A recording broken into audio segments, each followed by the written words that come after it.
Hello, fellow open source certers. Morning. How are you today? Good. How are you? I am doing super. Thank you for asking. Good morning, friendos. Quite excited to have meetings until pretty much straight till 5 p.m. tonight. This is What? why you get paid the big bucks, my friend. Right. I get like $3.50 an hour. It's great. Awesome. Almost gets me a coffee. Do you also get tips? I do work for tips, yes. So I'll have a little tip jar we'll pass around at the end. Wonderful. I'll try and collect my change. My tip is to make your coffee at home, not to buy it at Starbucks. Save yourself money on that $3.50. True. Yeah, if you save enough coffees, maybe you can afford a house. I just got back from Ireland, and I was amazed at the diversity of the euro coins. It's quite exciting. They have some interesting currency. I like it.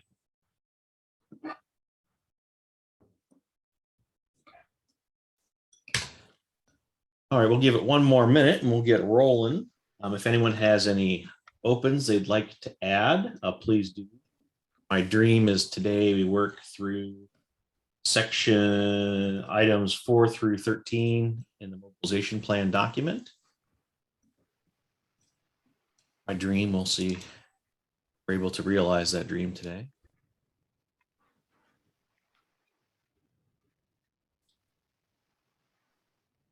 I'm going off cam to eat my breakfast. Bye all. Really? Same.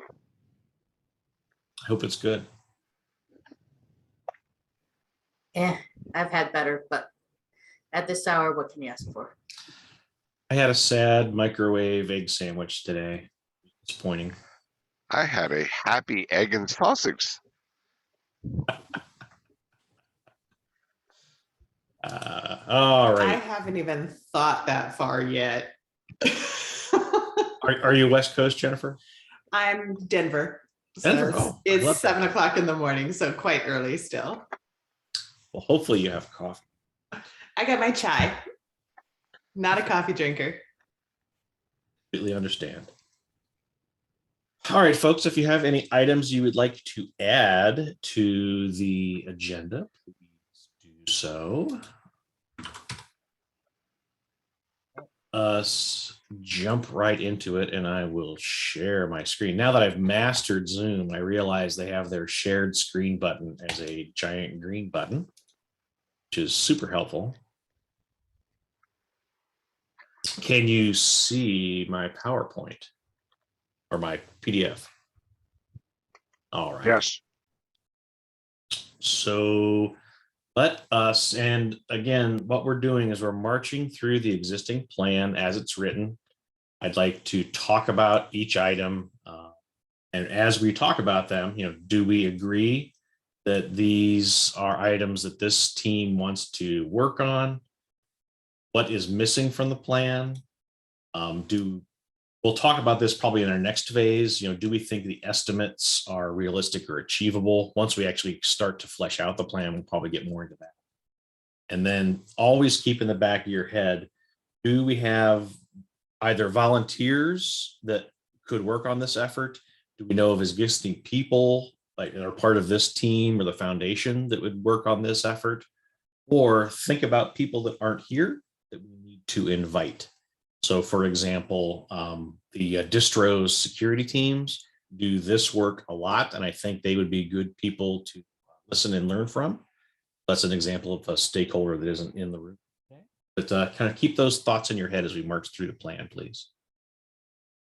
Any questions before we jump into defining eligibility criteria?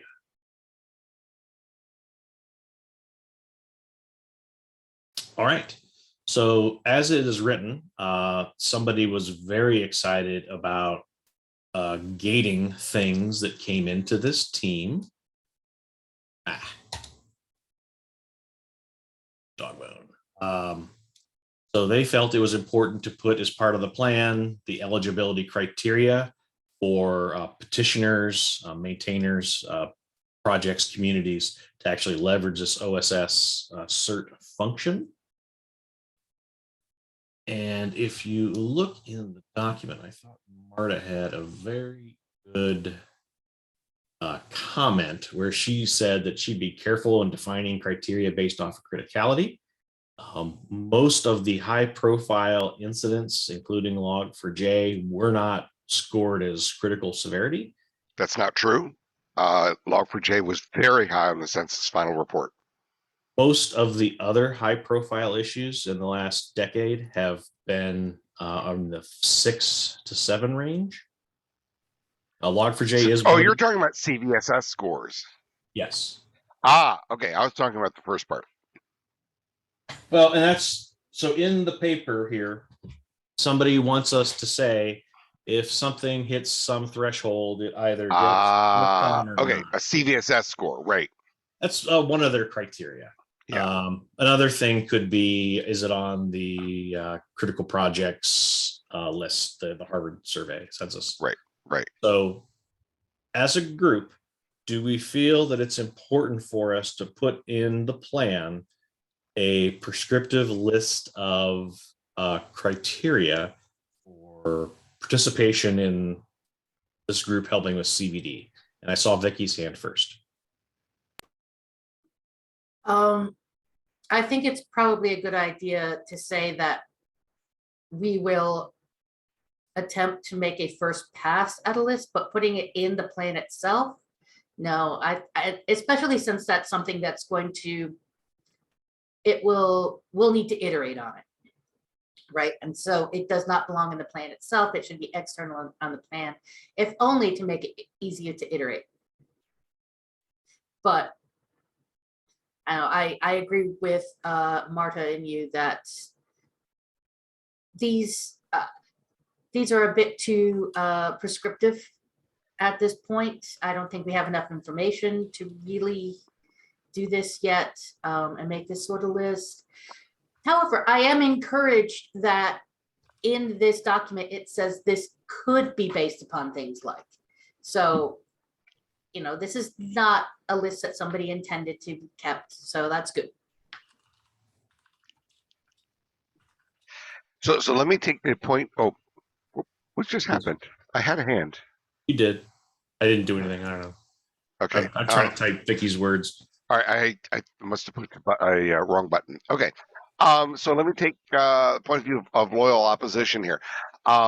So I would totally agree that if it must be like in some sort of quantitative, see if it's a CVSS score of 6, we must never consider it. That would be wrong. On the other hand, we do not have infinite resources. Those do not exist. I don't care if this is in the plan or something else, but we will need to have eligibility criteria to winnow out that which is going to get extra resources and that which we just can't. I realize that there are some people in the security community where all vulnerabilities or every snowflake's important. All vulnerabilities are important. We must fix everything. I will be dead and everyone else will be before we fix everything in the universe. So we've got to prioritize. It's not an option, it's a necessity. Now, if you're going to argue that, hey, CVSS scores are not the perfect measure of criticality of vulnerability, let me help agree with you. So I would say we need to emphasize the important ones. We can figure out in a separate document how to measure importance, but we must prioritize. It is not an option. We must, because we don't have the resources otherwise. Oh yeah, not disagreeing with that, just that shouldn't be in the document. Okay, which document? Well, this planning doc? Well, in that case, we need to put them somewhere else, but we need to put them somewhere. So Exactly. I have a proposal to this statement. There is an artifact called the PSIRT Services Framework that describes how a security incident response team should operate.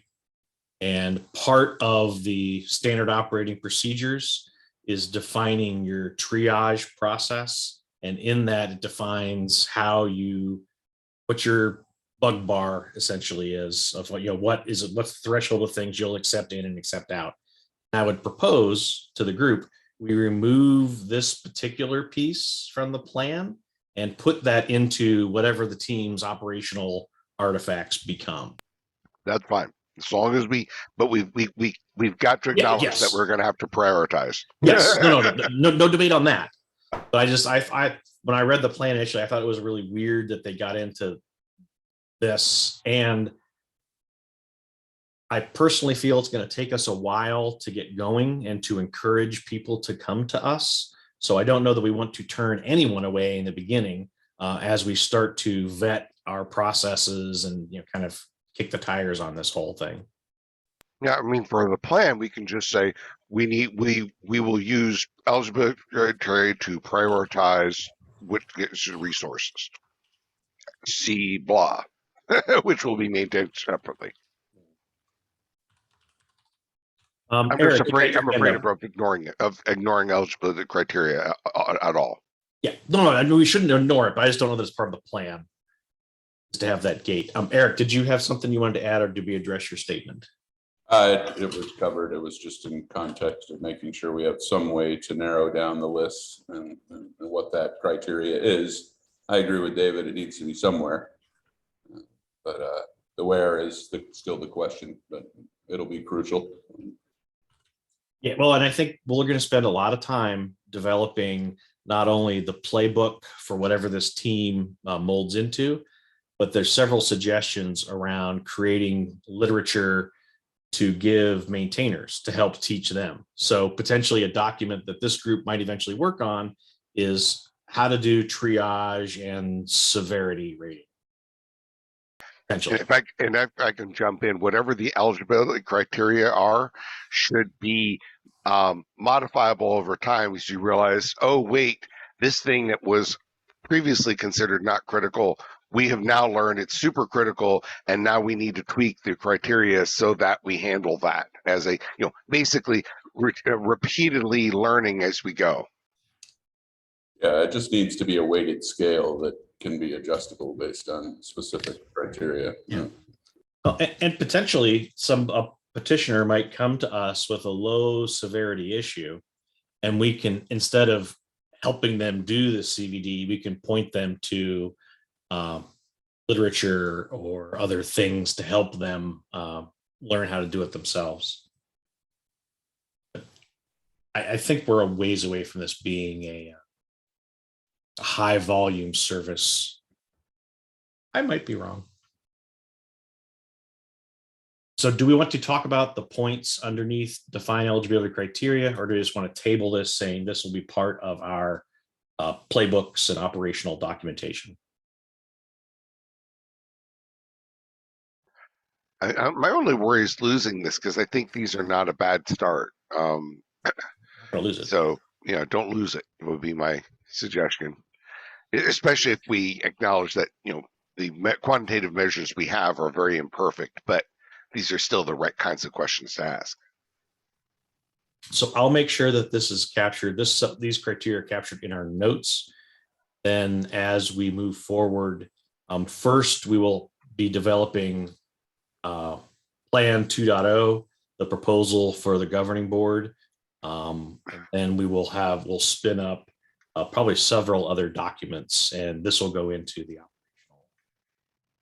We don't have a repo yet, Madison. I'm waiting on Jory to get back, and there's a PAC meeting later today where I'm going to bring this up. I don't know if we're going to get our own, if this deserves its own repo, or if I have a folder underneath vulnerability disclosure working group. I'm not sure how they want to handle that, but I'm going to bring that up. So we will have somewhere to put it, and I will copy this and put it into a scratch pad around ops docs and triage.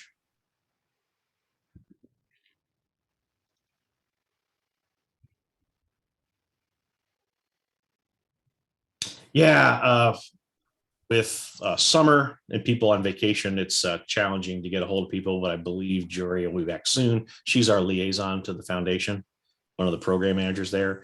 So I work with her to get things set up. So once we get, probably wait till we decide on the repo, Matt, before we update the calendar. But once we do, I would get the calendar invite updated with both whatever repo we're saving to, and then also put the. Jory is actually on the second half of her maternity leave for the rest of this month. So do forward to About Jennifer? Yeah. Okay, I'll bother Jennifer then. But yeah, I'll bring it up. Well, hey, Brian, since you're here. For SIGs, what's your opinion on how what type of around Git? What is your opinion on how we store our materials in Git? Does the SIG get its own repo, or is it a folder underneath the larger working group? Repos are cheap, so it doesn't make sense to me not to create a repo for it. But I don't have a hard opinion one way or the other. All right, so we'll get that worked out. Madison and Matt and everybody, and we'll get the meeting invite updated for them. All right, so I heard no counter. We'll move on to the communications, and I will take the eligibility criteria and put into a note section for triage. Emily, I see your hand up. Yeah, so I had a quick question. The eligibility criteria as they are currently defined and as we've been discussing them appear to be fixed, not necessarily tiered.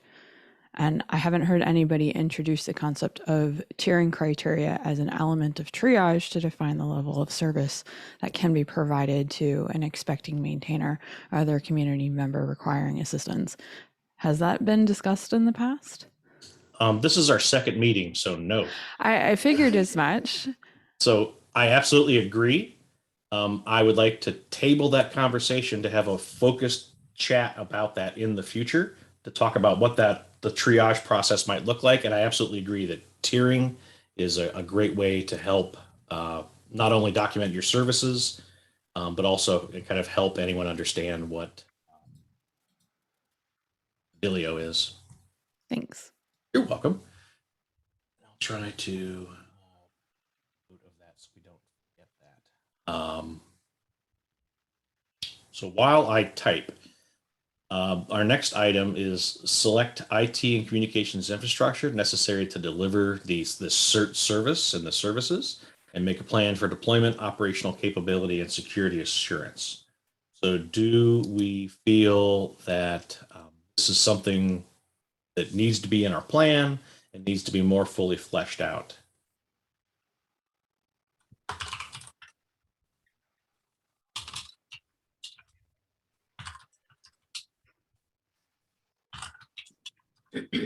Hi, yes. Yes.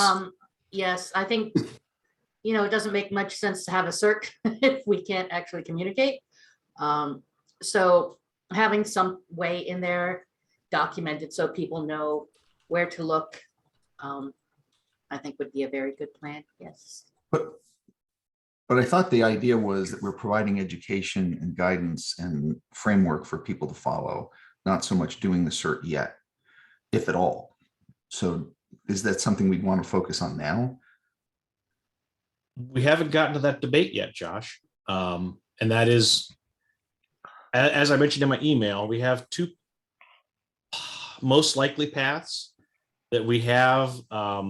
We either steer towards a hard recommendation for staffing a team, in which point, if we do that, they will need tools and infrastructure. Then the other path could be more mentorship and education. And the group we haven't collectively decided on which way we wanted to go on that.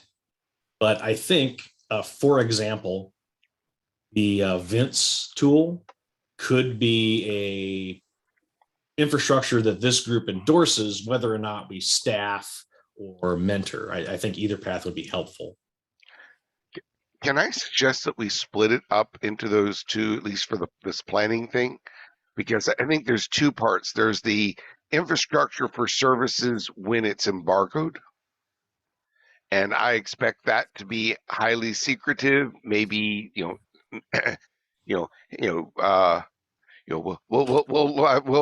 take all the learnings from Josh's efforts of creating his PGP key system, right? uh, in all seriousness, though, I mean, those, if you have a really important embargoed vulnerability, you may have something where nation states care about. For the, hey, let's train people, no, I would not expect them to be necessarily the same infrastructure. And in fact, where possible, I would try to minimize the amount of special, maybe slightly hardened infrastructure for the embargoed stuff, and try not to make that anybody else have to use that nonsense.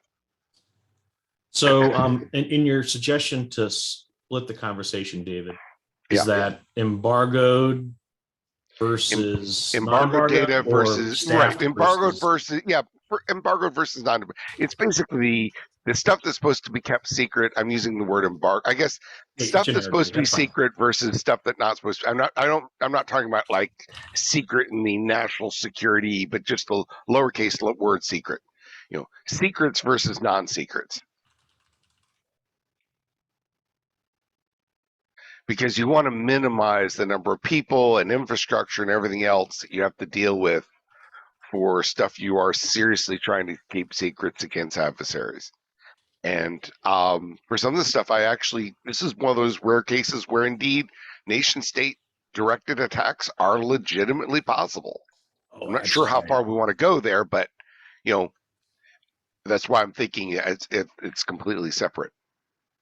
And then that was one of my personal worries about creating a team with tools and a database, is that I think that would become a prime target of attack for highly capable threat actors.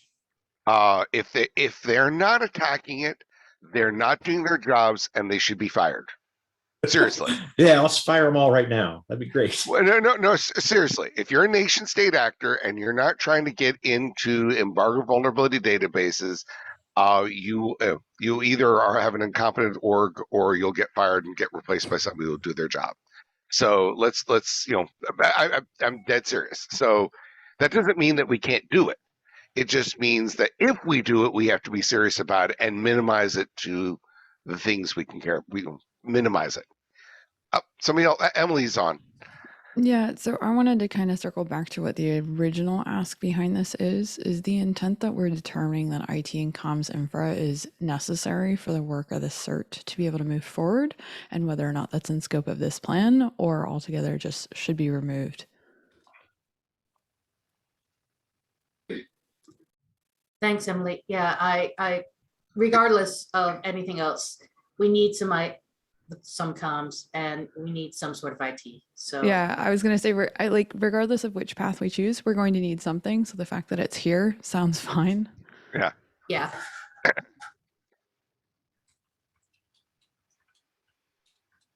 Yeah, I don't know if we want to put it in a plan. It depends on how detailed we want the plan. But I think we should acknowledge that we may want to split it between the secret and non-secrets, because it's more expensive to do secret stuff. Well, if it's going to take some time to implement, it can't just be hand wavy. So I believe it makes sense to keep it in the plan, so we can acknowledge, if nothing else, that it doesn't come for free, if only in time. And I think we can, if nothing else, we can map out these are the bare minimum requirements for private secure communication that we would recommend. And then if we're going to implement a team, this is the shopping list that you would walk out with. That sound fair? Yeah. All right. So any more conversation about communications and infrastructure? Wants to be a PGP admin?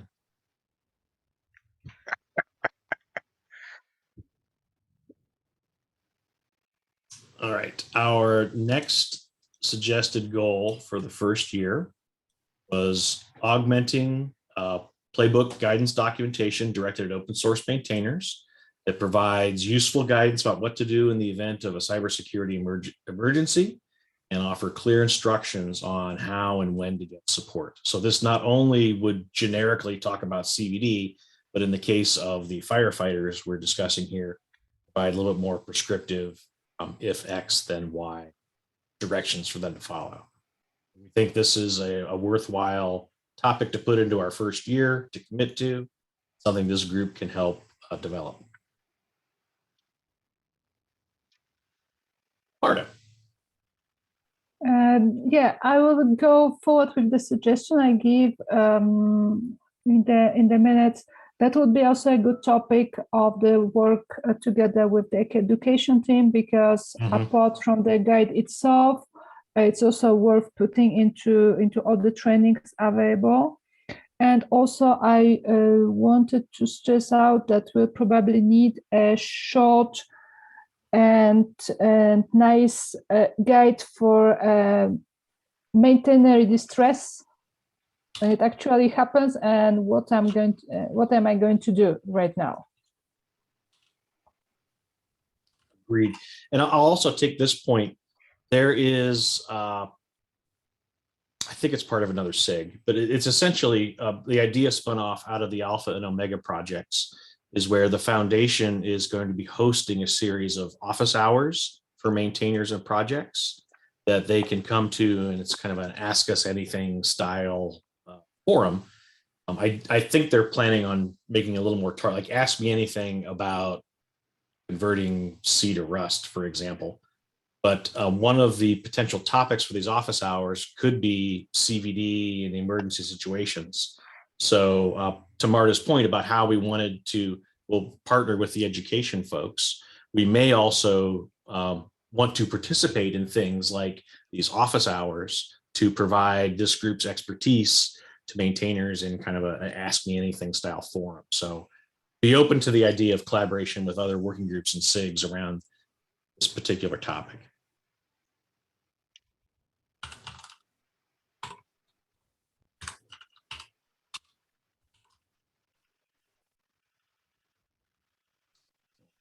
Any other topics for this bullet point?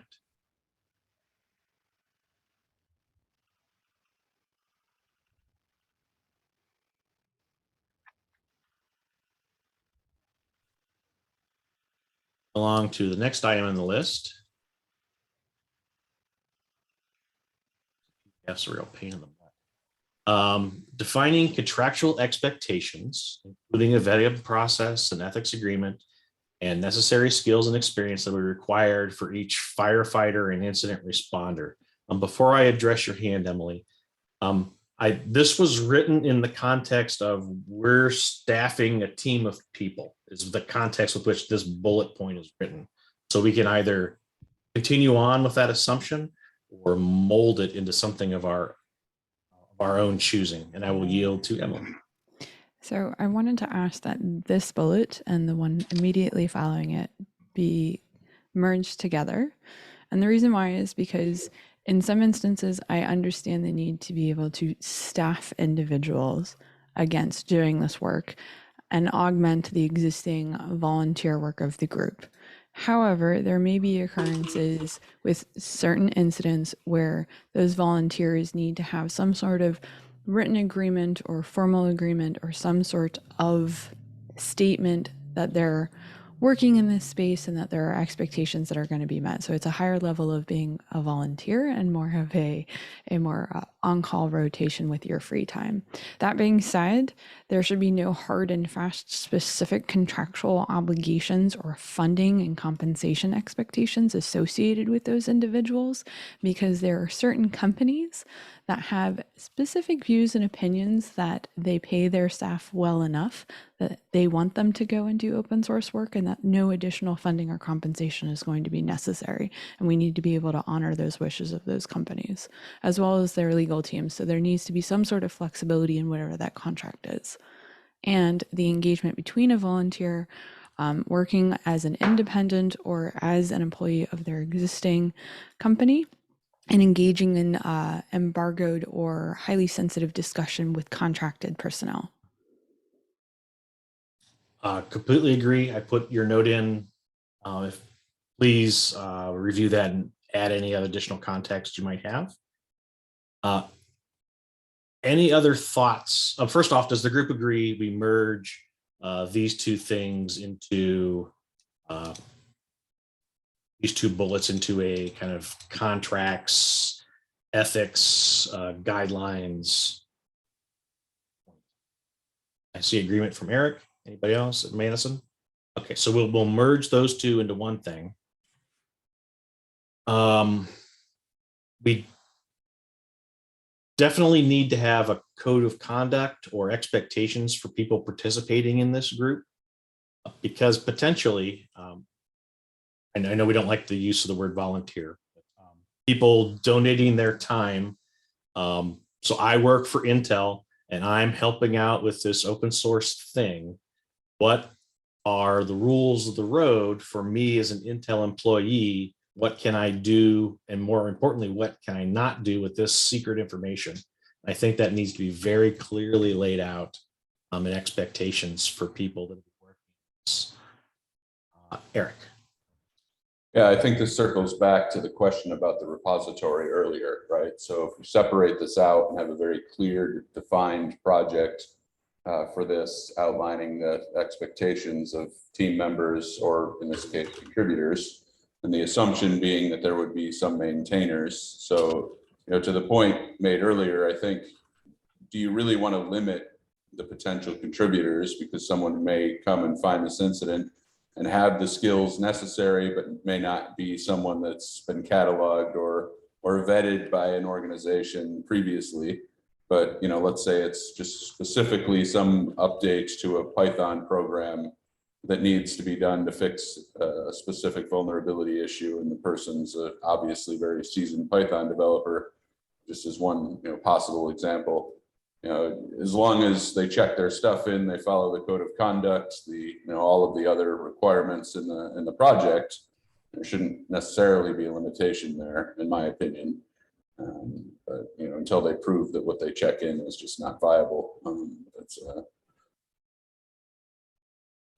And I'll suggest on top of that, as we have this focused discussion and we actually work out whatever that code of conduct is, ethics and NDA, whatever that ends up being, Brian Bellendorf, we're probably going to need some time with the foundation lawyers to review that and make sure they're comfortable with that. And I don't know how we would share that membership. I'm not certain how that proposal would go forward, but I definitely think we'll need counsel to take a look at whatever that end product is, so that the foundation's happy with it. Vicki. +1 to getting counsel to just sort of probably rubber stamp it, because we've all done this before, but I would encourage us, when we get to that step, to follow the lead of existing examples rather than reinvent the wheel, which I'm sure we would all do anyway, but I just wanted to go on the record and make sure we call that out, that we will not be reinventing the wheel.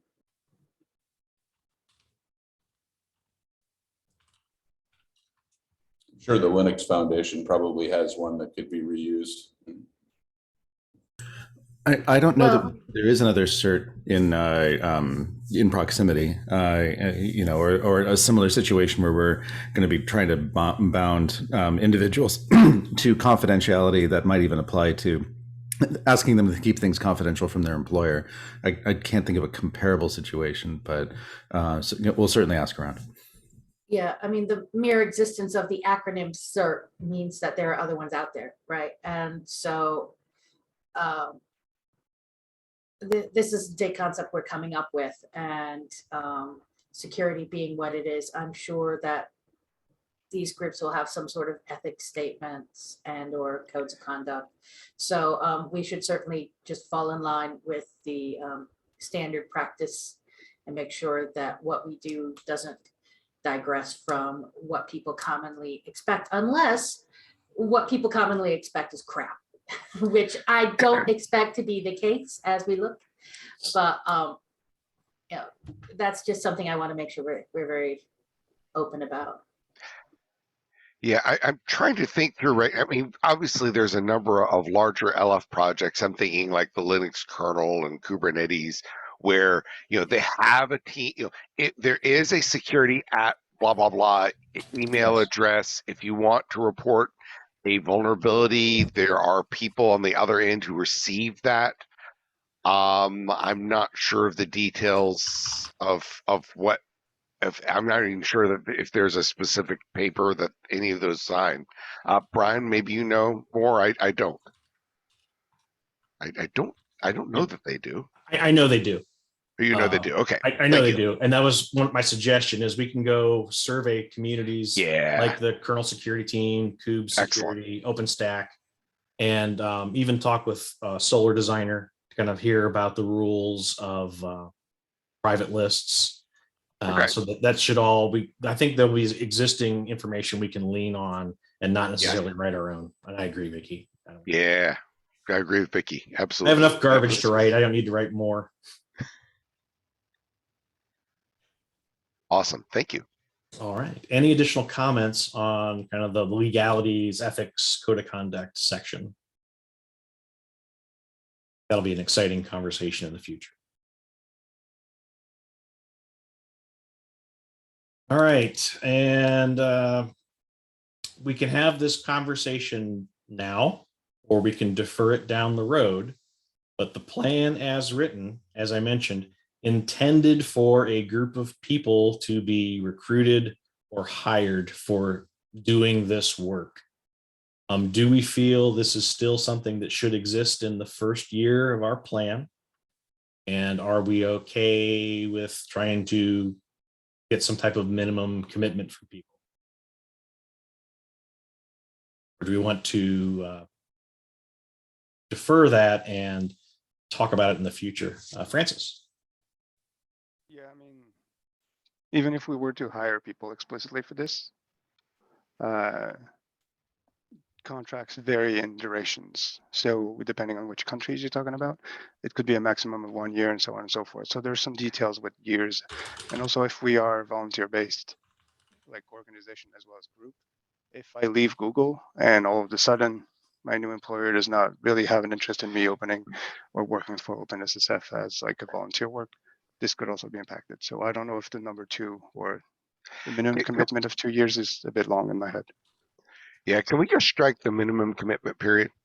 Just recruiting some initial, we don't know how much time we're asking and we don't know a lot of the things. Yeah.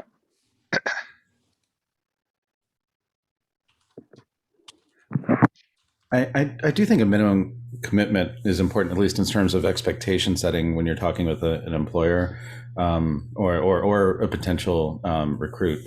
And 2 years is quite a long one, but which would be great. But and you do have to account for people, turning over in their jobs and the like, and that ordinary amount of risk. But I've grown wary of depending upon volunteers who can disappear on you.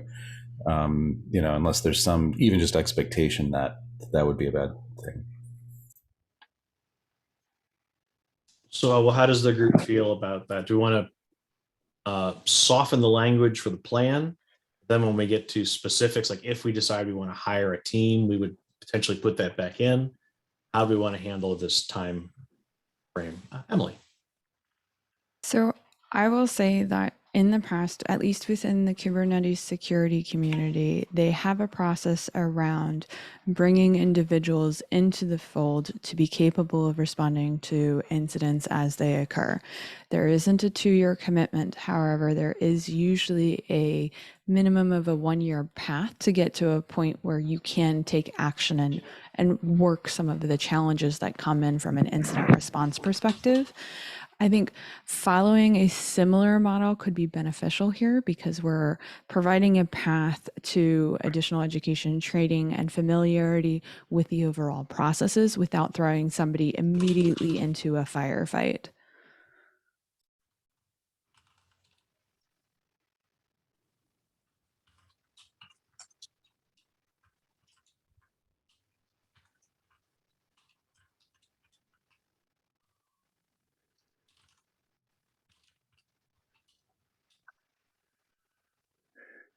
Any additional comments around the? I think we agree. We do want to try to recruit this cohort of IR folks. That seems to be agreeable with the group. Is that correct?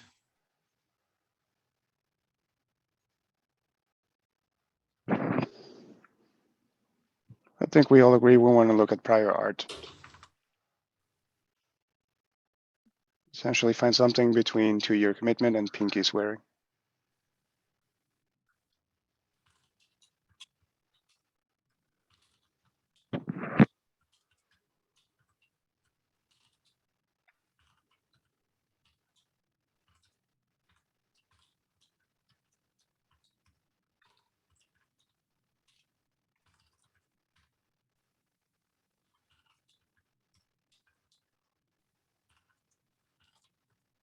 All right, so I'll put an action item in our notes that we will review prior art to see kind of lengths of commitment times and how projects generally handle timeframes around graduation to more responsibility. Does that sound fair?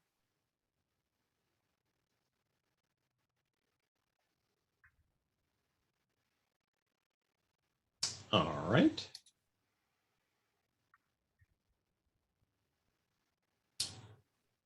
Talked about this a bit when we had playbooks, but this is more specific towards the team itself. We will publicly document an operation model for this service. Talks about what the firefighter IR people will be doing. We'll have how-to guides, potentially some service level agreements. How does the team feel about this particular item in the plan?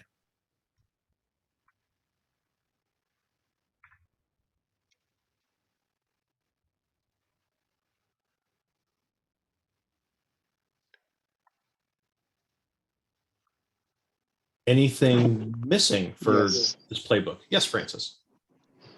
No, yes, we should Yes. document it. We absolutely will document it. Is there anything we see, at least initially, we're missing from this section? Any other things in the model we might want to make sure we account for?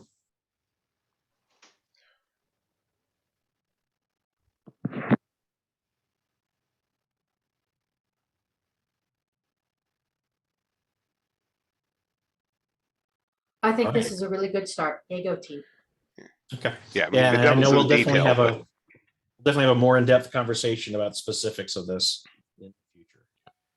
Yeah, and especially given our earlier discussion, I think there's a concern about having too much detail that will need to be changed here. But these issues certainly seem relevant. All right.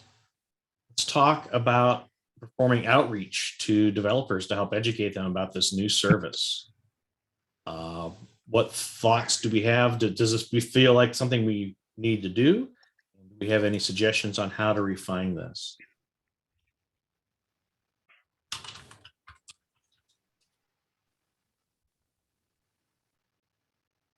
One thing that occurs to me is that the projects that will probably, hopefully, be the only ones that need this the most would not be the well-resourced security teams, but the ones who are the more individual single developer, critical but left behind, forgotten about, underappreciated,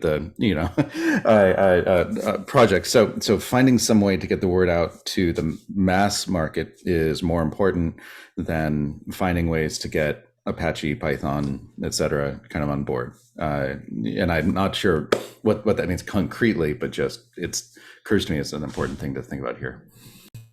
Agreed. Eric.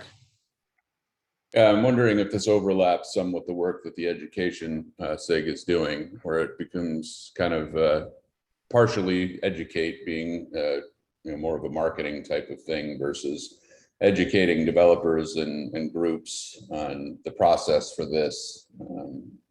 Presentations and webinars and other things will be something that group is doing also. Wondering if that should be a collaborative effort to build an education plan to get people to work through this process once it's built, obviously. I personally think so. I would defer to the other folks that are also participating in the education SIG, but I think this is something we potentially could pick up as a module for our new augmented training material for developers. Here's how to execute an IR plan, for example.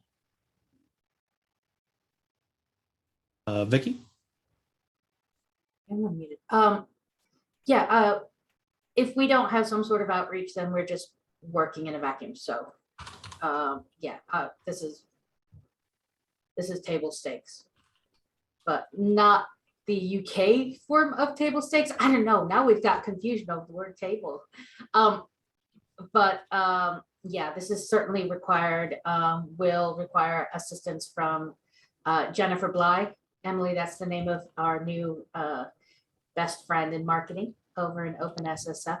She's just getting up to speed and doing a heck of a job. So, so yeah, this will be key. Yeah. Quick note. I mean, I agree. Outreach is key. I don't know how much is general broad versus focusing on trying to identify the relevant developer communities and talking to them individually. But I don't know that we need that detail in the plan.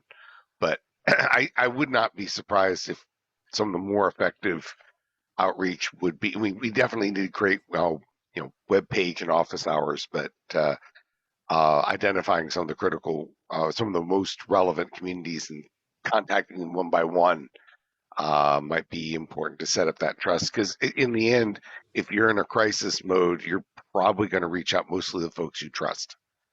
I don't know how the best. I mean, that's a human question, not a tech question. So anyway, thanks. All right, so we will keep this in. We will figure out a way potentially maybe to wordsmith or even better define some actual things we will do. So do we think this is achievable with this group and help of select friends within the first year, on top of everything else we've already committed to keep working?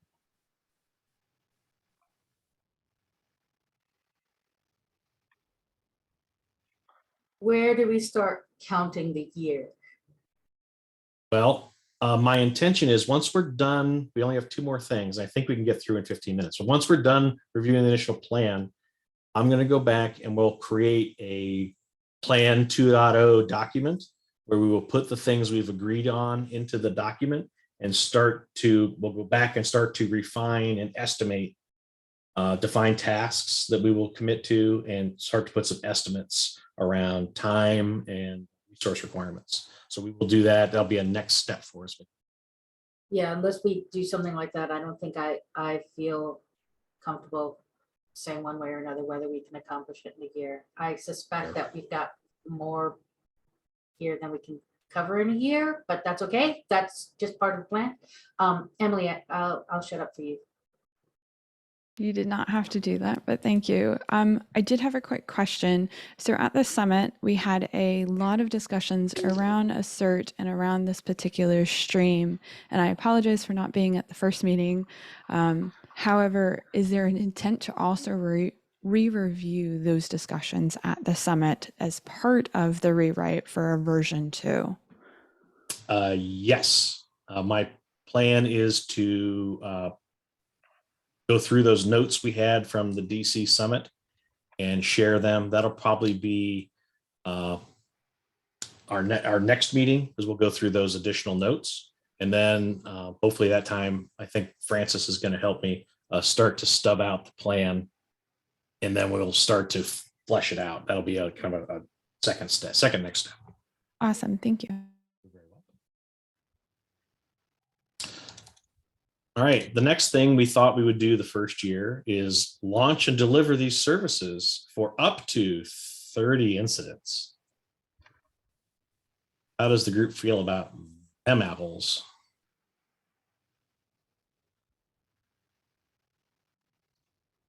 Wow.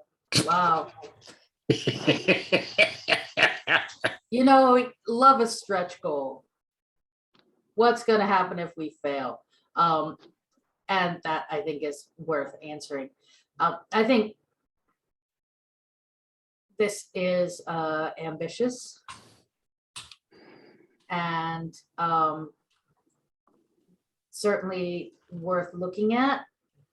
But considering all the stuff we have to set up in order to deliver services, I think 30 might be pushing it just a bit. But can try, I suppose, but yeah, I think that saying launch and deliver services for emergency incidents within the first year makes sense, because we're gonna have to iterate and stuff, but yeah. Brian, you were next. I think this is a statement both about supply and demand.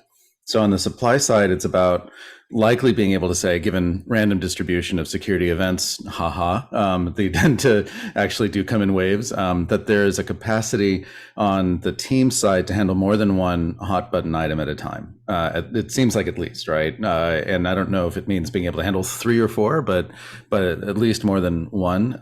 Because this would suggest, in the second half of the year, you're handling 1 a week, but handling one new one a week, but we know it might take multiple weeks to resolve one, right?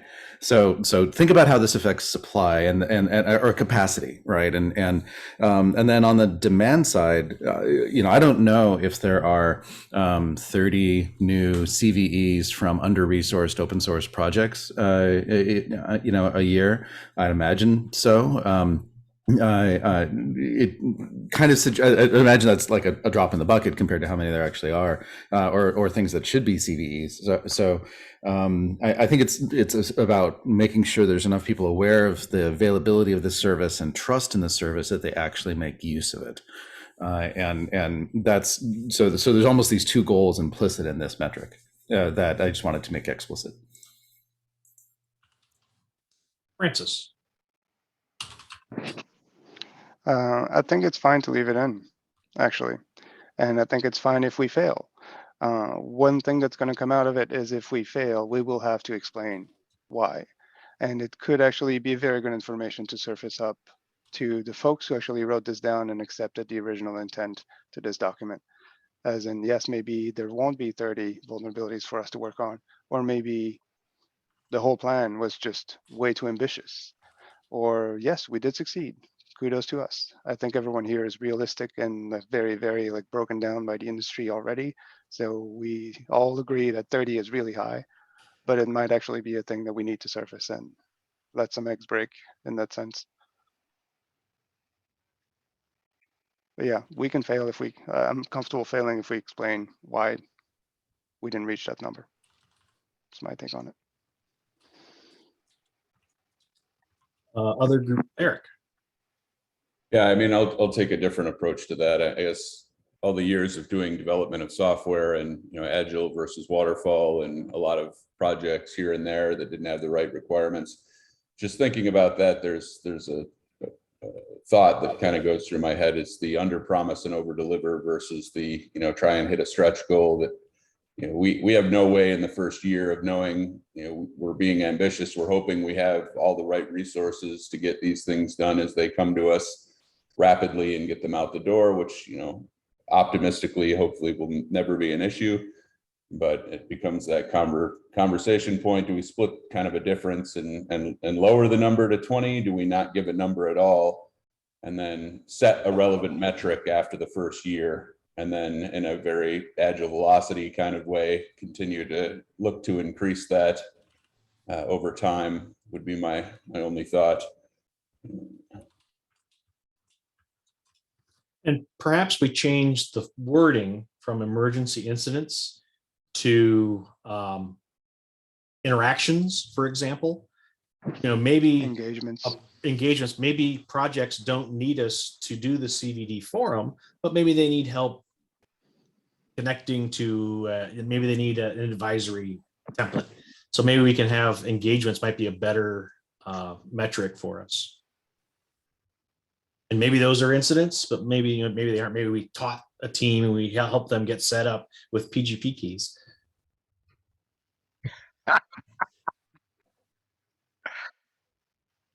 Yeah, I do like.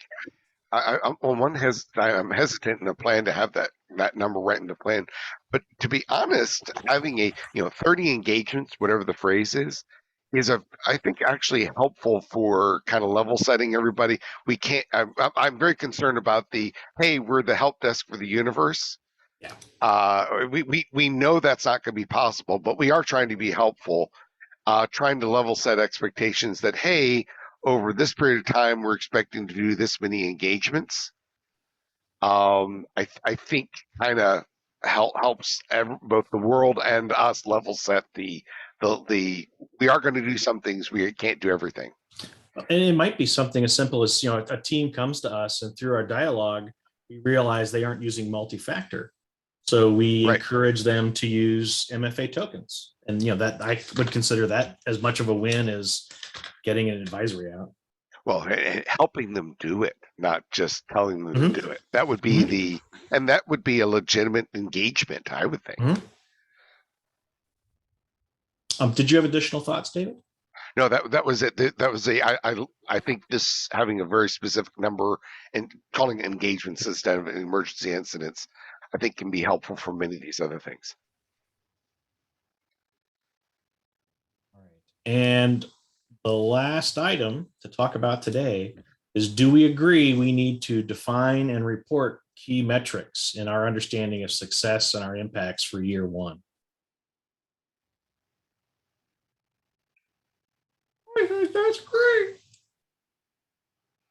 All right, thank you. See, Yotam votes for it. So we will absolutely commit to having some type of report and providing some type of metrics.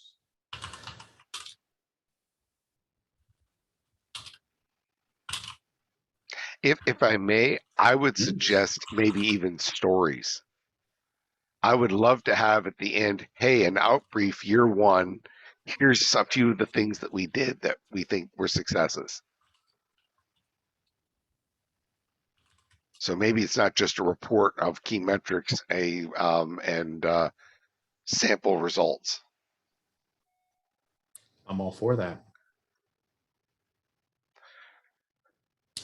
Numbers can help, but an actual put things in context, I think, is actually a stronger story, a stronger result. Stories are more compelling on a human emotional level. Exactly. So we've reviewed what's in the document. Is there anything we feel is missing from the plan we want to make sure gets addressed? If you look down on the notes, I borrowed from Stream 6, their little bit about maturing coordinated vulnerability disclosure. That's number 13 on our list.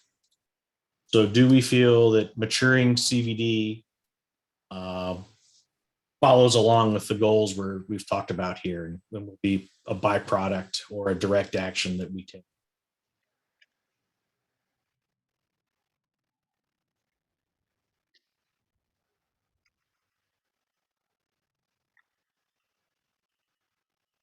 Does anyone disagree that maturing CVD should be a goal of ours? And then promoting tools like Vince could be an avenue to help mature the industry there in the system.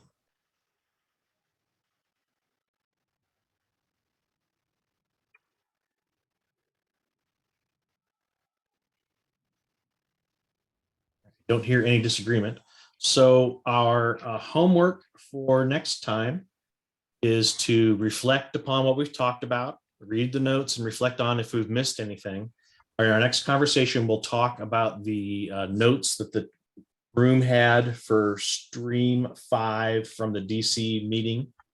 And then we will potentially roll that into a build a PSIRT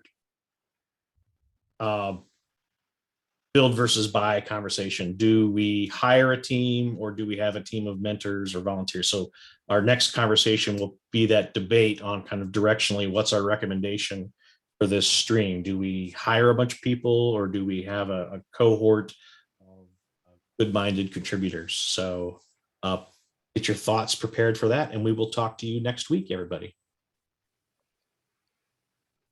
Thank you all for your help today. Hey. Here.